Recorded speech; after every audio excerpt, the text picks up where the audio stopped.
morning, students. Welcome you all for another lecture on the course Computer Architecture and Organization. In the last class, we started the discussion of interrupts. In this class also, I continue the same concept. In this class, what we are going to learn is how we are enabling or disabling the interrupt sources. And we can also go and observe handling of multiple interrupts. So, I start my discussion with enabling and disabling of interrupts.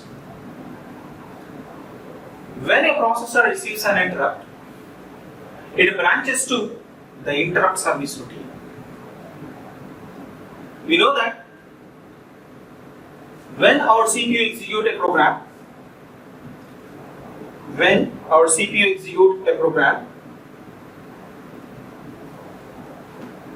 it executing this program, for example, this program is start from a location some 2000 H. It continue the execution of this program instruction one by one. At this moment, our CPU receives an interrupt. So here our CPU receives an interrupt. Then what our CPU can do is stop the execution of this program at this instruction. That means after execution of this instruction stop this program execution, then it can preserve this instruction address as well as up to this program, what are the status this program has, that. And up to this part, we are using different CPU registers. The same registers I am going to use in interrupt service routine. Such register values, status information, and then this instruction address I am preserving on the stack. Later that I can shift my execution to interrupt service routine ISR. We know this. So once our CPU receives an interrupt, what it do is it shifts the program execution to interrupt service routine ISR. And next, the CPU informs the interrupting device. How the CPU knows? How the interrupting device knows my request is accepted by the CPU. So for that, whenever any interrupt is accepted by the CPU and it is ready to provide a service for that request, it will inform that information to the interrupting device by sending its acceptance back to the interrupting device by issuing of acknowledgement signal. That means once the interrupting device receives this interrupt acknowledgement signal from the CPU, then the device knows that my request is accepted by the CPU.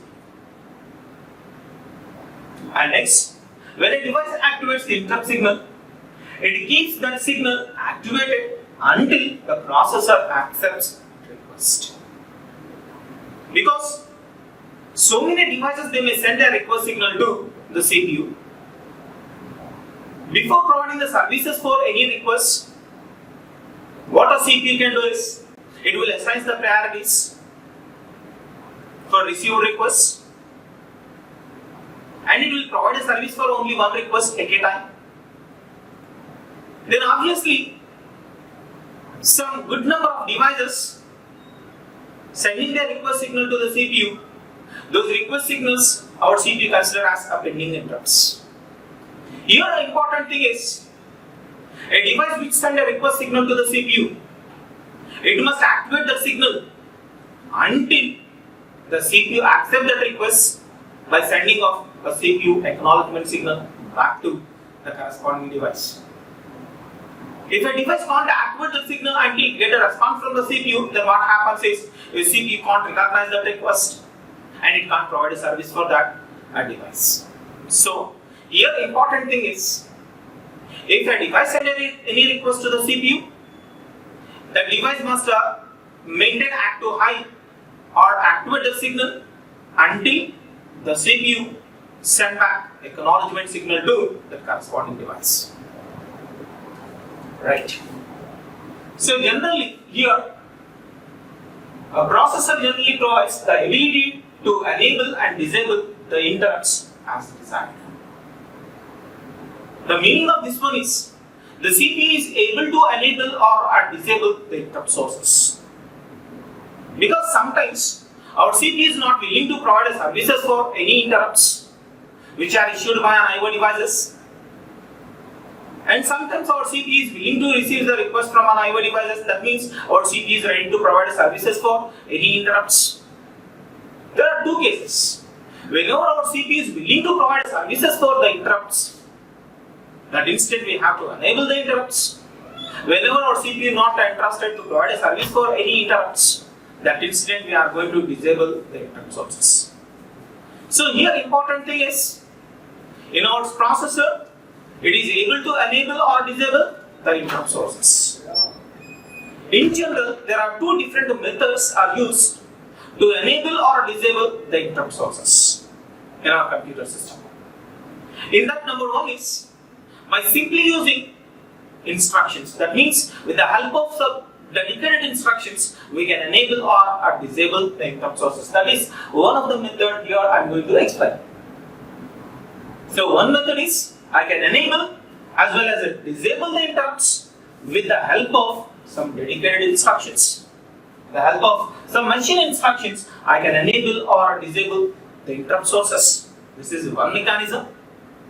And second mechanism is by maintaining of a dedicated flag or a bit in a status register. By set and resetting of that particular bit, we can enable or disable the interrupt sources.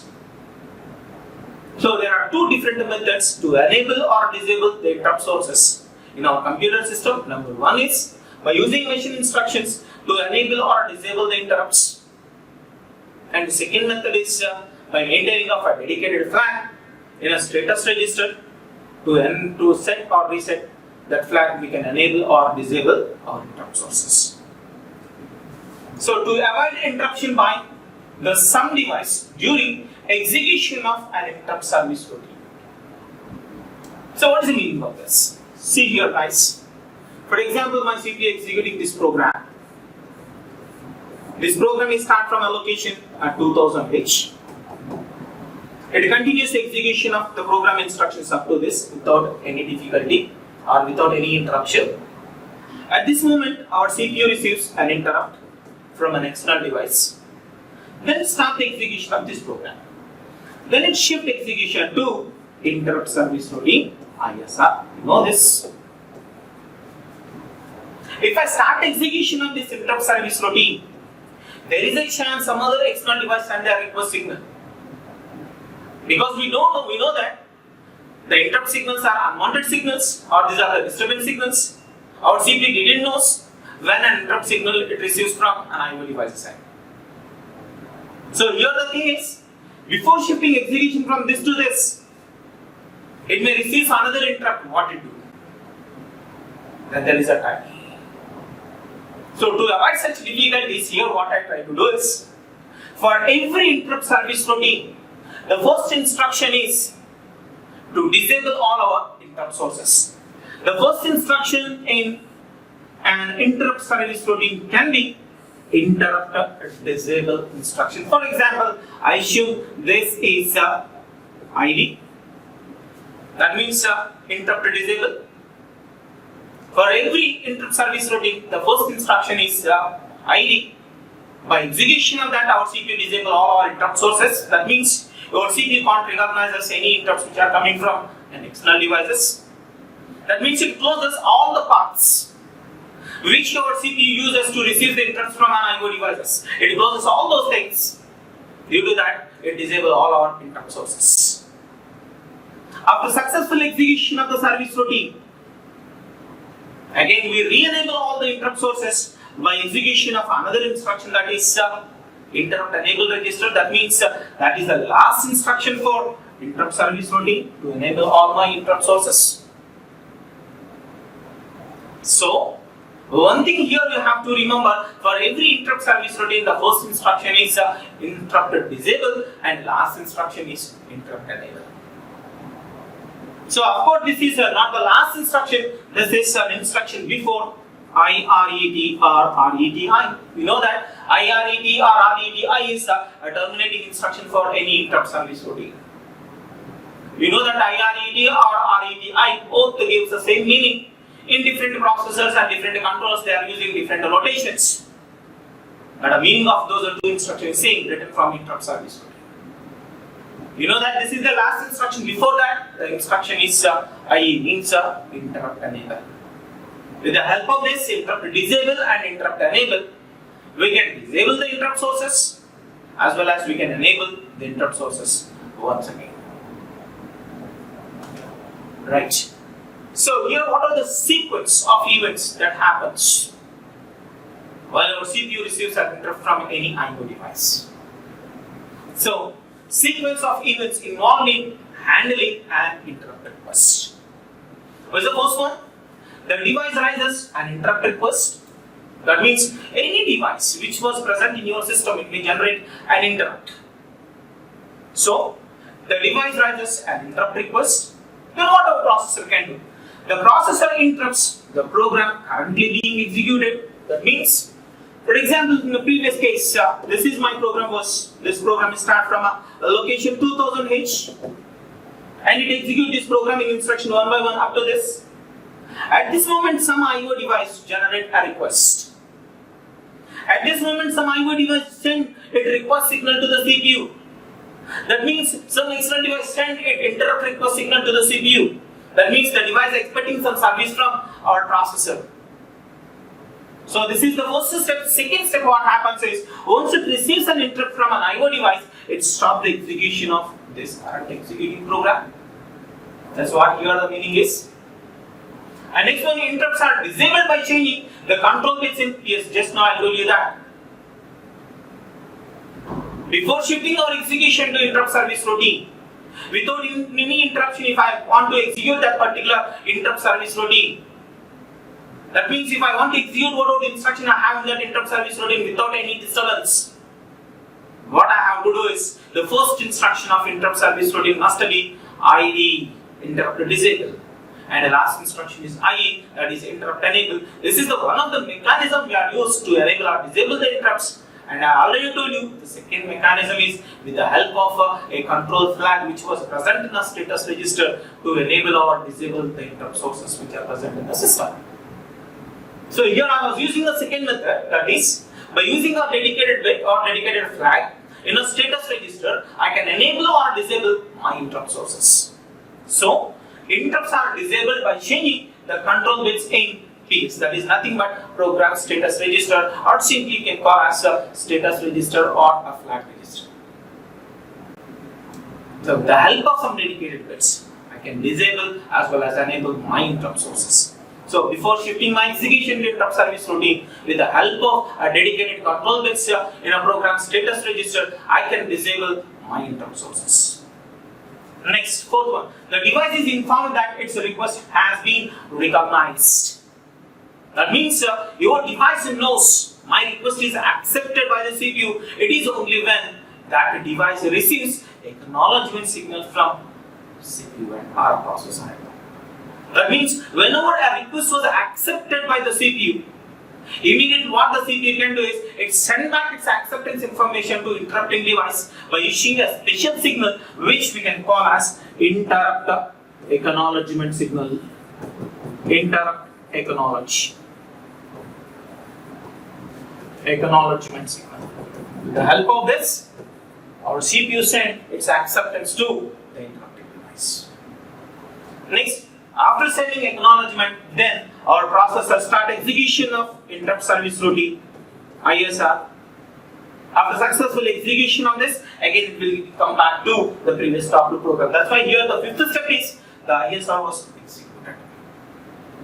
Next, the interrupts are enabled and execution of the interrupted program is resumed. That means we know that the last but one instruction here is interrupt enable and last instruction is IRET or RETI of an interrupt service routine. After successful execution of this, once again re-enable all my interrupt sources as well as I shift my program execution to the previous stop to program. So here everything is very clear, friends. That is, a device generates an interrupt, then what our processor can do is it interrupts the current executing program. That means it stops the current executing program. Later, it will disable the interrupt sources by using some control bits which are present in program status register. Thereafter, it will send back acknowledgement to the corresponding interrupting device. Thereafter, it will execute it, interrupt service routine successfully. After that, again it will come back to the previous stopped program by re-enabling all my interrupt sources, as well as it will go and take back whatever the information can previously stored in the stack before shifting execution from the previous stopped program to the interrupt service routine. So these are the different steps our system can follow. And the next thing is handling of multiple devices. That means handling of multiple interrupts. We know that a system didn't have only one device in all this. We know that our system may have multiple devices. The worst scenario of that system was all the devices may send a request signal to CPU at a time. Because all the devices have a capability that they can able to generate the request signals. So in this concept, what we are going to learn is how our CPU can handle the multiple requests. So multiple I/O devices may be connected to the processor and the memory via bus. Some or all the devices may be capable of generating interrupt requests. Each device can operate independently. We know that each device is independent device which we are connected to our system. So no doubt, each and every device they can generate their request whenever they want service from a processor. So how does our processor knows which device has generated an interrupt? There are few questions in front of us in this particular concept. In this particular concept, we have a few questions in front of us. We have to go and give an answer for those questions.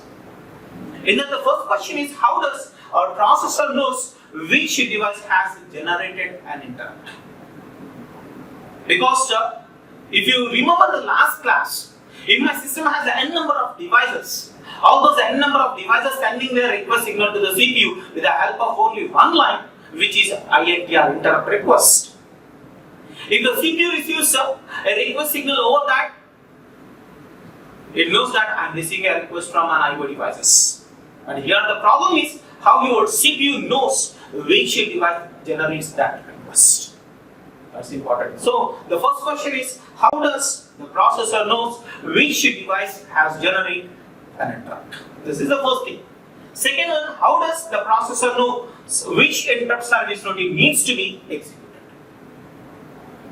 The first thing is how it knows which device generates an interrupt. Second one is how it knows which interrupt service routine needs to be executed. That means your important thing is, if the CPU receives some interrupt and it identifies that which device sent a request, the second thing is which service I have to go and do for that device. That means your CPU has to automatically calculate a service routine address. That means the device has only one service routine for its request. Or a second thing is, the interrupting device has to send the service routine address back to the CPU.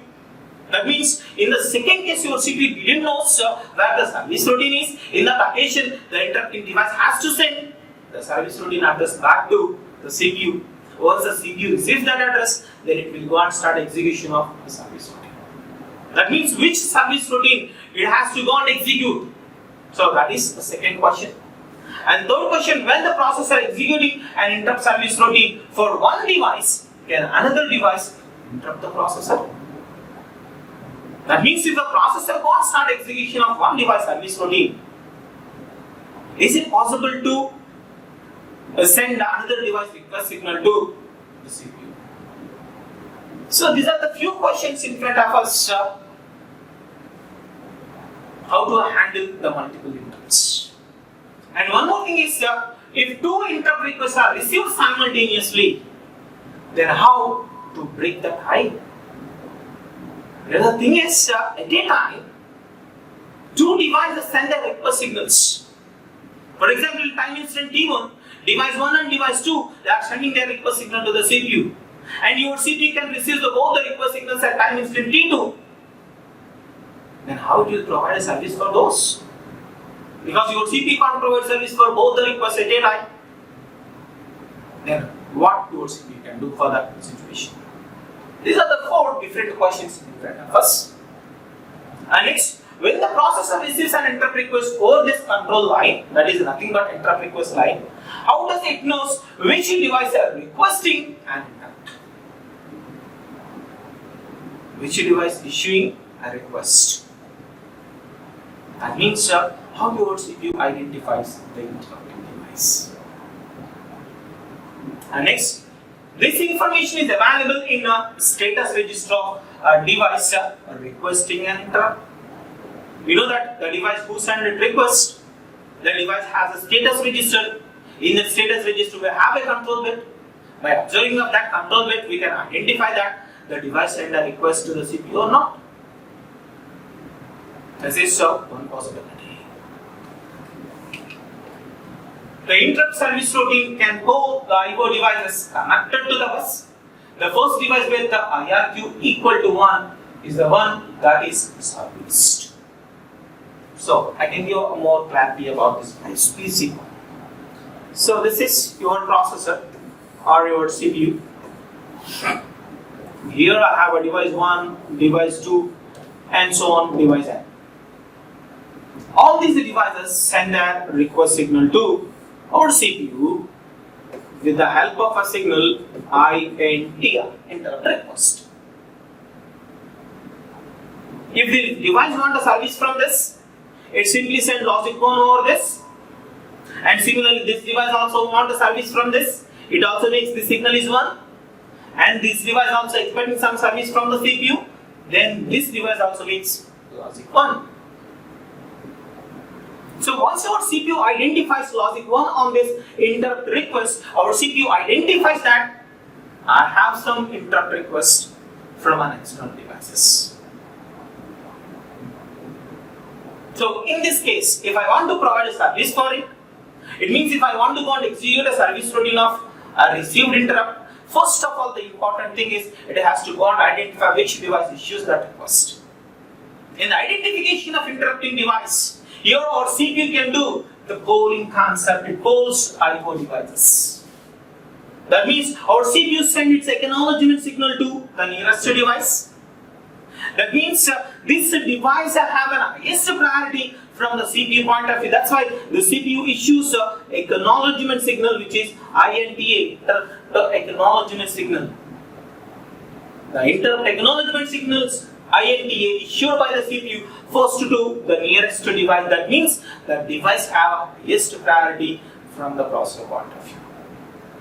If this device can't send any request, after a certain amount of time, again the same acknowledgement signal issued to the next IO device by your CPU. Again it will go and wait certain amount of time to get a response from this device. If this device is really send a request to the CPU, what our CPU can do is it get the information from this device and it will provide the service for this. Like this, our CPU told each and every IO device which was present in the system until it identifies the interrupting device. Generally, this concept what we can call is software code. You remember guys, this concept what we can call is software coding. That means our CPU codes each and every IO device which was present in the system itself. And next, the polling mechanism is easy but time consuming. To query the status bits of all IO devices communicated to the bus. We just know that each and every IO device has internally a status register which consists of some particular status bits or control bits. By observing those bits, our CPU recognizes that or identifies that the corresponding device issue a request signal to me or not. So in this polling concept, it is a time taking. Why? Because once our CPU issues an acknowledgement signal to the first device, it has to wait certain amount of time. Because in that time duration, our CPU gather the information from this device. That means our CPU take the status information from this device with the help of data bus. Once it takes that status information from that corresponding device, it will go and verify the control bits. In the process, your CPU can identify that yes, this device sent a request to me or not. If this device can't send any request, that means its status register corresponding bit was not set. Then your CPU identifies that, so this is not the device sent a request to me. Then again, what my CPU can do is, it will send acknowledgement signal to the next device. That means again my CPU calls some other device. In the process, again it takes the status information from the device. It means again our CPU going to take a status register information with the help of data bus. Again it will go on to verify the control bit. By verifying of that, again our CPU identifies that again this device sent a request to me or not. So this is a time-taking process. Why? Because at each time incident, our CPU go on to verify your device status. So it is a tedious process. So that's what the meaning of this. The device requesting an interrupt may identify itself directly to the processor. The device can do so by sending a special code the processor over the bus. So what is the meaning of this? For better understanding, but better simplify the device identification. If a device wants to send any request signal to the CPU, what it do is it will send back its identification code back to the processor. Once the CPU receives the identification code, which is in terms of either 4 bits or 8 bits, by decoding of that code, it can identify that so and so device will send a request to me. In order to simplify the task, recognizing the interrupting device, one more option here is the interrupting devices has to send its code to the processor. The code, either it is a 4-bit code or it's maybe 8-bit code. By decoding of that code, our CPU can recognize as so and so device will send a request to me. That is an easier task compared to this. Because in this case, the CPU is wasting its valuable time to identify the interrupting device, every time issuing acknowledgement signal to the device and get the status information from the corresponding device. Later it will go on to verify the status. It is a tedious process. So that's why in a second method, what we are doing is, every device has its 4-bit code or 8-bit code. If a device sends a request, that device send it a 4-bit code or 8-bit code. Now simply the CPU go and decode that code. By decoding of that code, your CPU can identify that which device issues a request to me. So that is a simple compared to this polling mechanism. A code supplied by the device may represent a part of a starting address of interrupt service routine. That may be another possibility. That means here we need not want a device address. In order to provide service for any interrupt, what the CPU wants is, the CPU wants a service routine address. So here the code what is supplied by the device, that code belongs to the starting address of service routine. That is a better option compared to sending of a device address. The device who are sending a request, sending of its address, it's not a better thing from a CPU point of view. No, the better thing is the device who want a service from the CPU, that device sends its service routine as starting address. That means the first instruction of service routine, its address is sent to the processor by the device. That is a better option. The remainder of the starting address is obtained by the processor based on other information such as the range of memory addresses where the interrupt service routines are located. Yes. As to what I want is, I want only the starting address. If I know the starting address, I start the execution of service routine, and thereafter I will automatically calculate what will be the next instruction addresses which are present in that service routine. And sometimes here another important thing is, the devices give the clue to the CPU. If you want access so and so location, you may get my service routine address. It gives one memory location address. That memory location address is not a starting address of service routine. If I want access that particular location, I may get the starting address of my service routine. That means in this occasion, I took the help of some lookup tables. That lookup tables here I can call as interrupt vector tables. For each and every interrupt, having that interrupt vector table some dedicated locations. If the interrupting device sends the location addresses to the CPU, or CPU directly goes to that interrupt vector table, in the corresponding location it will go and get the service routine address. So that's the meaning of this. Usually the location pointed to by the interrupting device is used to store the starting address of interrupting service routine. Simple logic. This is my interrupt vector table IVT. This is exists in my memory. It has certain locations like this. I assign this first location for device 1, second location for device 2, and third location for device 3. It has certain address, it has certain address, it has certain address. Here what interrupting device can do is, it will issue this address as an input to my CPU. Whenever the device wants a service from my CPU, once the CPU receives that address and our CPU is willing to provide a service for that address, that means it is willing to provide a service for that interrupt request. Straight away by taking this address, it moves to this interrupt vector table IVT. By accessing of this location, it may get the service routine address. This is somewhat easier. And sometimes the interrupting device has to send back the service routine address to a CPU. There are two things, friends. One thing is it indirectly gives the service routine address, and second thing is directly it will provide service routine address. There are two things. Indirectly in the sense, it will give the service routine address is available in so and so location, and directly means the device has to send the starting address of service routine back to CPU. Right, I hope you understand. Up to this, the continuation of this we will discuss in next class. Thank you for patiently listening.